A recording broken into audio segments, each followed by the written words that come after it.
nós vamos dar início ao estudo de uma classe de medicamentos que vocês irão prescrever muito na clínica odontológica, tá? São os antibióticos. Antes disso, eu gostaria de convidá-los, e imagino também que os colegas, né, já informaram a vocês, sobre a sexta mostra cultural do curso de odontologia, que ela vai ocorrer no dia 22 de outubro. E o prazo para inscrição é até 15 de outubro. Qual que é o tema? O tema dessa mostra são as vivências e experiências positivas e transformadoras durante o isolamento social. Então, vocês poderão formar grupos de até 10 pessoas e gravar um vídeo, né, relacionado a esse tema, sobre o isolamento social, alguma experiência, né, positiva, uma vivência que vocês ou algum conhecido teve, que vocês já acharam interessante. E esse vídeo, né, poderá ser uma música, uma receita, uma dica, uma atividade física, um teatro, né? Mas sempre na forma de vídeos, porque a mostra cultural será online, certo?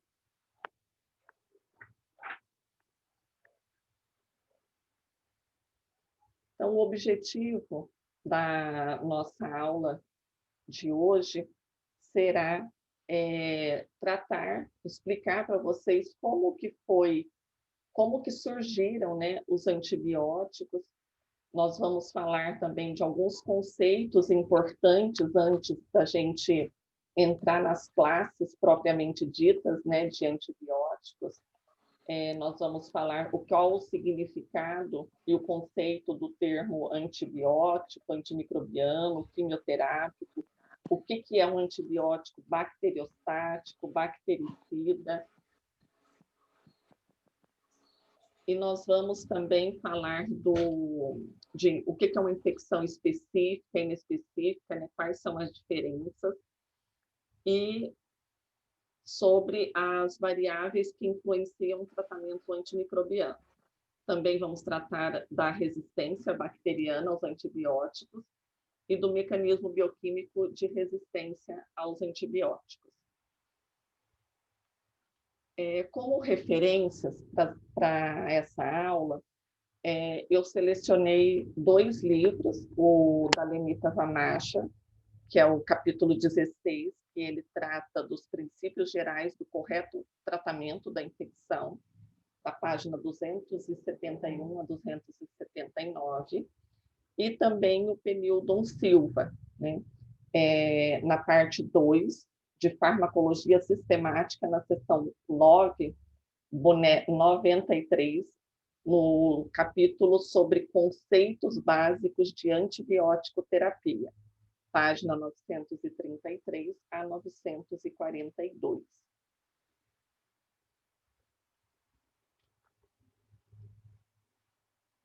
Então, as infecções bacterianas, por que você vai prescrever um antibiótico para um paciente? Porque esse paciente está com ele apresenta uma infecção, né? O antibiótico, ele é utilizado para tratar e eliminar bactérias, né? Então, nós estamos falando do uso de antibióticos quando você precisa tratar uma infecção bacteriana. Mas um fator importante que eu já gosto de falar logo no início dessa aula é que o uso de antibióticos na odontologia, ele é um ator adjuvante, tá? Coadjuvante. Por quê? Porque a ação principal é o procedimento odontológico, é a remoção da causa que está promovendo aquela infecção, tá? Então, a infecção, o uso, né, do antibiótico será utilizado como uma ferramenta auxiliar, tá? Então, a cavidade bucal, ela é um ambiente ideal para o crescimento de micro-organismos. Nós já sabemos que na literatura existem mais de 500 espécies bacterianas que foram identificadas. Essas espécies apresentam distintas características morfológicas e bioquímicas. Na saliva, é estimado que existe de 10 a oitava, 10 a nona micro-organismos. Então, é uma quantidade muito grande, né, de micro-organismos que nós temos na saliva. E o crescimento e o metabolismo das bactérias, eles são determinados por vários fatores. Então, nós sabemos que a dieta, a própria anatomia do paciente, a presença de doenças, a atividade do sistema imune, né, elas estão relacionadas ao crescimento e ao metabolismo de alguns micro-organismos. E já está comprovado também que a simples utilização de antibióticos, ela muda de maneira temporária a microbiota do intestino. Então, por exemplo, se um paciente fará uso de um antibiótico durante 5, 7 dias, 10 dias, a microbiota desse paciente será alterada, tá? Pelo menos temporariamente. Depois, essa microbiota ela pode e normalmente é reposta. Mas enquanto se está fazendo o uso de antibiótico, nós temos, então, uma microbiota alterada. Por quê? Porque os antibióticos, nós vamos ver que, além deles, eles não são, eles deverão ser o mais específico possível. Ou seja, o antibiótico ele deverá apenas eliminar aquelas bactérias que estão causando a infecção. Só que, na maioria das vezes, os antibióticos, além de eliminar a bactéria que está causando a infecção, ele também vai eliminar bactérias que fazem parte da nossa microbiota, tá? Então, por isso que a gente tem essa alteração, pelo menos temporária, da microbiota do nosso organismo. Além disso, as infecções bacterianas, nós sabemos que elas têm uma origem principalmente endodôntica ou periodontal, e elas também contam com a participação de micro-organismos aeróbios, anaeróbios facultativos e anaeróbios estritos, tá? Então, ou seja, a maioria das infecções que os pacientes irão apresentar será uma infecção composta de uma mistura de micro-organismos, principalmente essas infecções que ocorrem na área odontológica, tá? Então, nós teremos tanto micro-organismos aeróbios quanto micro-organismos anaeróbios. Dificilmente, na odontologia, você vai ter uma infecção com cultura pura, com um único tipo de bactéria.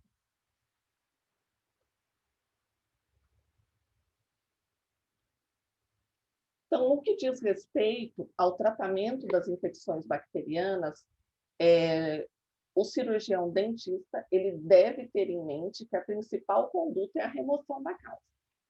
É o que eu falei para vocês logo aqui no início da aula. Então, a principal conduta sua do cirurgião é remover a causa que está causando a infecção. Por exemplo, através da remoção de cálculos grosseiros, através de uma descontaminação de canais radiculares, através de uma drenagem de abscessos, tá? Então, esse é o procedimento odontológico principal. E depois você vem, então, com o uso, né, do antibiótico para tratar aquela infecção. Falando um pouquinho do histórico, né, dos antibióticos, nós podemos, então, a história, né, da quimioterapia, ela é muito antiga. E a gente pode dividir ela em 3 grandes fases, né? A primeira fase, ela se refere aquela em que os chineses eles já utilizavam uma coalhada mofada para o tratamento de furúnculos. E nós temos também relatos de que os hindus eles utilizavam o óleo de chalmugra para tratar a hanseníase. E ainda nós temos no século XVI Paracelsus que ele utilizava o mercúrio em sífilis, e a casca da cinchona no século XVII foi utilizada para tratar a febre. Tá? A segunda fase é o que nós chamamos de fase de Ehrlich, que é a dos corantes e dos compostos organometálicos, que ela ocorreu de 1890 a 1938. E a terceira fase, que é da quimioterapia moderna, ela foi iniciada por Domack em 1935.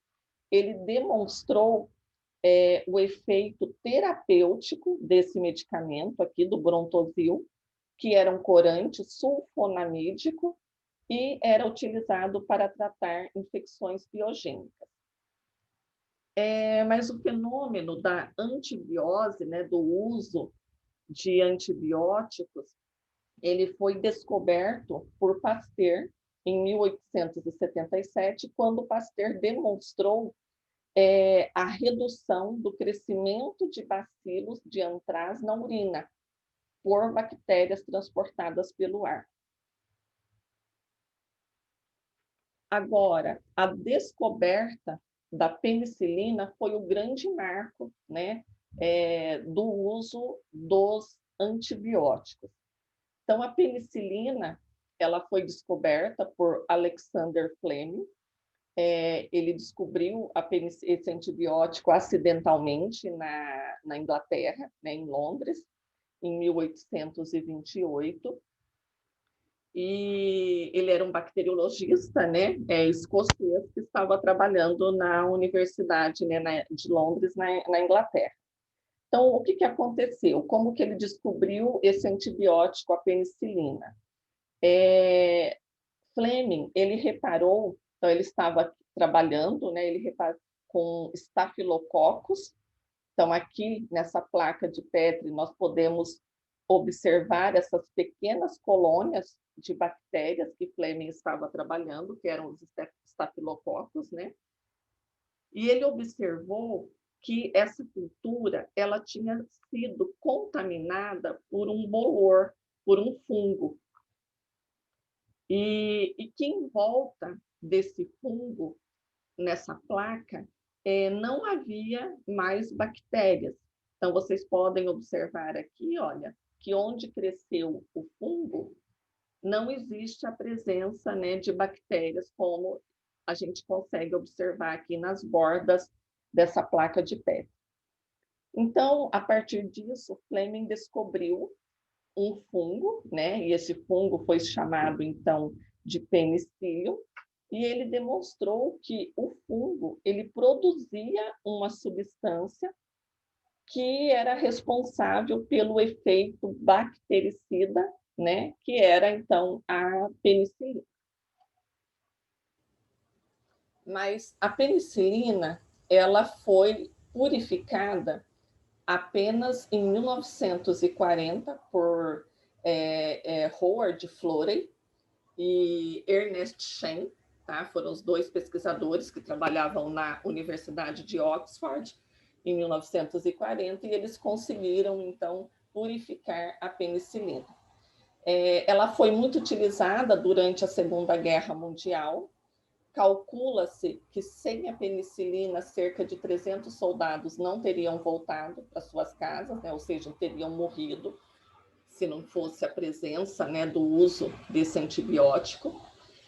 E, subsequentemente, outros micro-organismos, como, por exemplo, o Streptomyces, o Cephalosporium, eles demonstraram ser produtores de antibióticos. Então, eles verificaram que, além do penicillium, que era um fungo, que foi o primeiro fungo descoberto que produzia penicilina, verificou-se que outros micro-organismos também tinham essa capacidade, né? Então, o cefalospóreo também produz cefalosporina, né? Que é utilizada até hoje na prática clínica. Então, vamos conceituar qual é a diferença dos termos antibiótico, antimicrobiano e quimioterápico. Então, olha só, muitas das vezes esses termos eles são utilizados como sinônimos, né? Como se fosse a mesma coisa, mas tem algumas diferenças significativas. O termo antibiótico ele é utilizado quando a substância é produzida naturalmente por um micro-organismo, capaz de inibir ou destruir outros micro-organismos. Então, ou seja, acabei de falar da penicilina, que foi descoberta a partir da produção pelo fungo Penicillium, né? Então, o Penicillium é um fungo que produz naturalmente a penicilina, que é capaz de inibir o crescimento de bactérias, tá? Então, é um antibiótico. Agora, o que é um antimicrobiano? Um antimicrobiano é uma substância que ela poderá ser natural ou sintética, com ação inibitória contra bactérias. Então, a amoxicilina, por exemplo, é uma penicilina semissintética, né? Então, ela é um antimicrobiano. E quimioterápico, nós definimos substâncias, né, medicamentos sintéticos, que têm ação inibitória contra micro-organismos, pode ser bactéria, pode ser vírus, ou células neoplásicas, tá? Então, quimioterápico é um termo desses três que é o mais amplo de todos, né? Porque ele, além dele atuar contra bactérias, ele também tem ação contra vírus e células neoplásicas, certo? Aqui nós temos como exemplo, né, de quimioterápico, por exemplo, a zidovudina. A zidovudina é um antirretroviral, né, que ela é utilizada para o tratamento de infecção por HIV. Nós teremos uma aula específica, né, sobre os antivirais, tá? Tudo bem até aqui? Tá sim, professora. Ok. Além disso, desses termos antibióticos, quimioterápicos, né, antimicrobianos, nós também precisamos conceituar o termo bacteriostático e bactericida, né? Então, o que é um antibiótico bacteriostático? O próprio nome já diz, estático. Ele para o crescimento da bactéria, ele não mata, tá? Então, o antibiótico e o quimioterápico bacteriostático, eles inibem a multiplicação da bactéria, mas não a destrói. Com a suspensão desse fármaco, a bactéria volta a crescer, efeito irreversível. Então, aqui tem um detalhe importante que se refere a quando que eu vou utilizar um medicamento bacteriostático, quando que eu posso utilizar esse medicamento ou que eu devo utilizar um antibiótico bactericida, porque o bactericida ele vai ter um efeito letal e irreversível sobre as bactérias sensíveis, certo? Então, vocês têm alguma ideia de quando que eu poderia utilizar um antibiótico que é bacteriostático ou bactericida?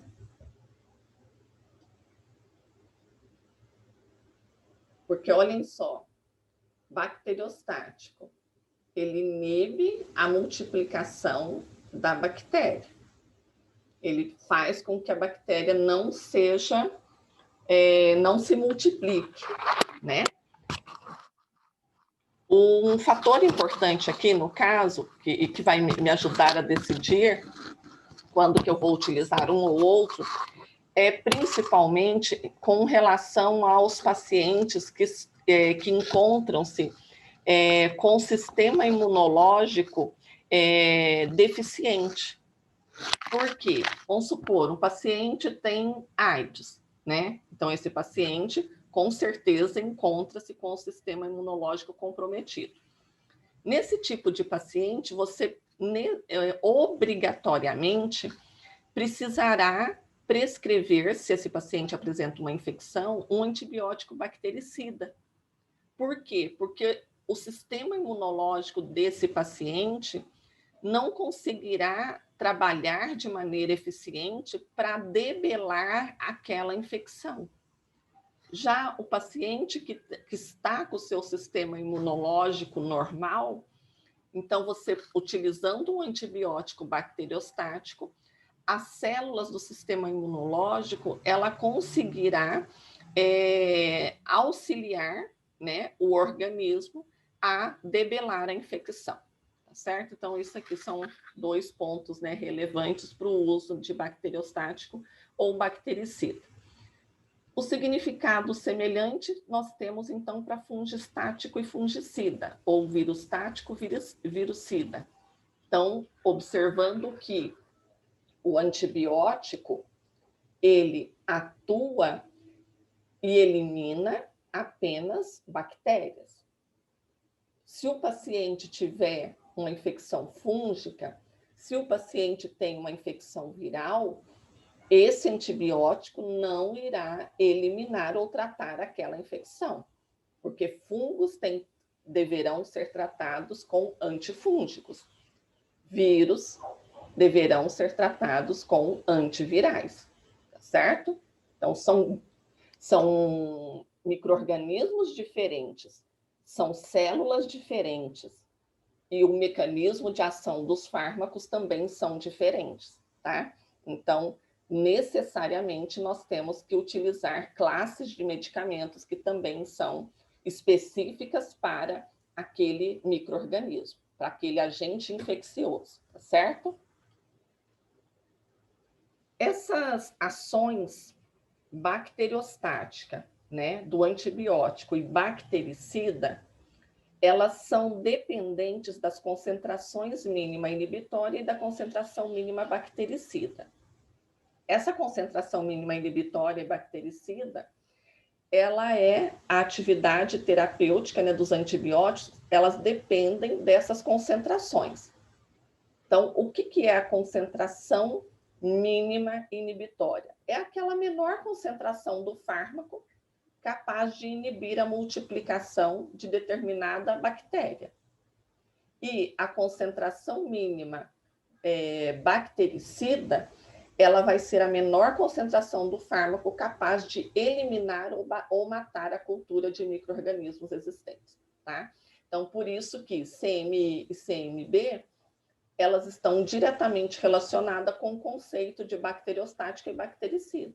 Ou seja, qual que é a mínima concentração do antibiótico que consegue inibir a bactéria? Então, essa concentração é aquela dose que deverá ser prescrita pelo cirurgião dentista, pelo médico, para eliminar a infecção. E a concentração capaz de matar o micro-organismo, né, que é a concentração mínima bactericida, é a menor concentração que tem essa atividade, que vai ter a ação, então, bactericida, certo? Então, o regime posológico, o que é o regime posológico?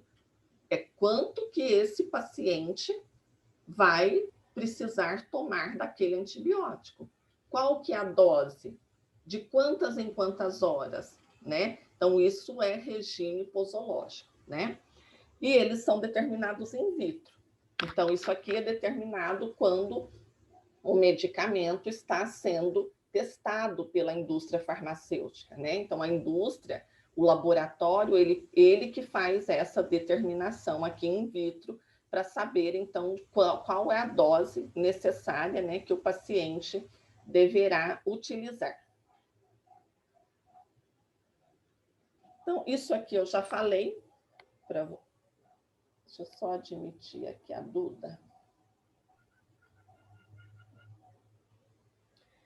Então, o fato de um antimicrobiano ser bacteriostático ou bactericida é importante apenas para pacientes imunodeprimidos e aqueles com infecções muito graves.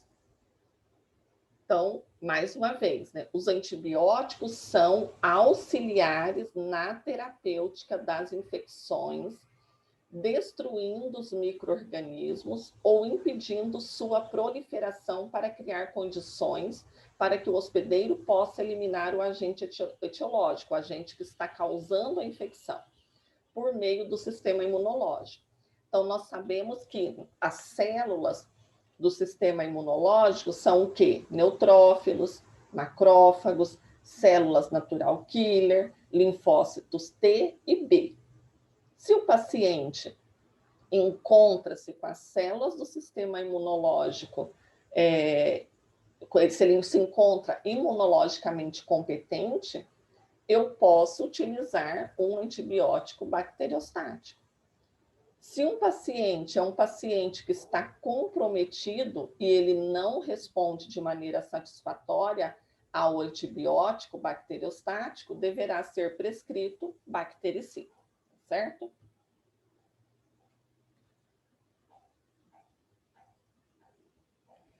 Alguns exemplos de antibióticos bactericidas e bacteriostáticos.